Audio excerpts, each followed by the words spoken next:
Hello, in this video we are going to talk about wireless channel. But first let us look at the component of digital communication system that we already know. So the block diagram of transmitter. Let's say we have an information source, maybe audio speech, we digitize it and compress it. For privacy, we apply the encryption.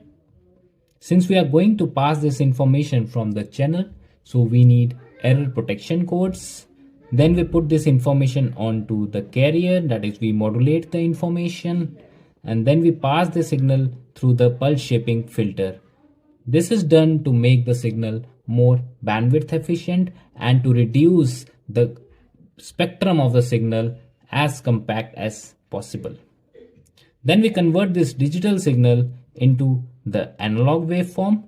We upconvert it into the RF. Then we pass through the power amplification and at last we radiate the signal. Now at the receiver side, receiver is just in the backward direction of the transmitter. So in receiver side, we first receive the signal. Then we pass it through the filter, that is we filter out all the unwanted signal and we only keep the signal that is of interest. Then we pass it through no noise amplification. We down convert it into the baseband. We convert the analog waveform back to the digital. Then we pass it through the receiver filter, and the receiver filter is basically the match filter if you use square root cosine filter at the transmitting end. This is because for a square root cosine filter, match filter will provide us with the best SNR value. Then we demodulate the signal, we remove the channel encoding, we undo the encryption, and then we re-encode the signal, and at last we listen the audio speech. Now we studied the block diagram of transmitter and block diagram of receiver. So what other functionalities the receiver must have? Synchronization. They must be synchronized in time and frequency.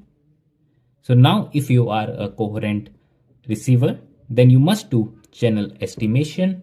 Then if there is a ISI present in the channel, then you need to do equalization, and then of course channel decoding. But at the end of the day, it doesn't matter all these steps. What we are interested in either the camera application or listening to music applications. But as a communication engineer, our focus is towards the designing of transmitter and receiver. So now we studied the transmitter and receiver, but where is the wireless channel? So here is the transmitter. This is the receiver.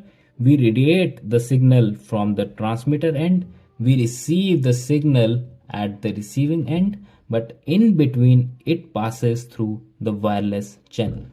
So that means wireless channel is sitting in between the transmitter and the receiver.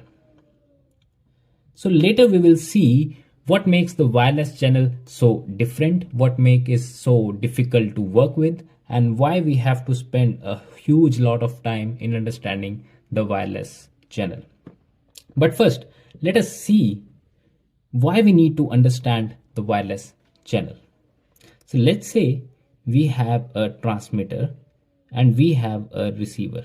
So by understanding of wireless channel, we mean that if we radiate a signal from transmitter to the receiver, we need to know how this signal propagates through the channel.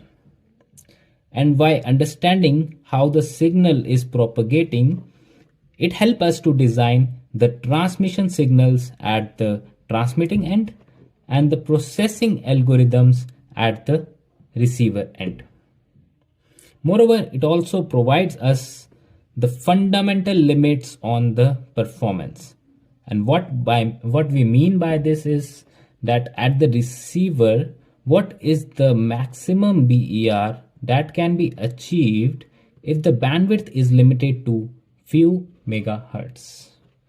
And this is for a particular environment. Now let's say if the operating environment is different, let's consider a rural environment or maybe urban environment or maybe city center, or if we introduce the velocity, since the operating environment is different, the parameters will be different, and so the performance of each of the environment would be different.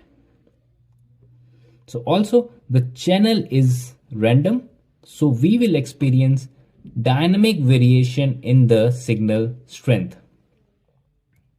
In time, because the channel is time varying channel.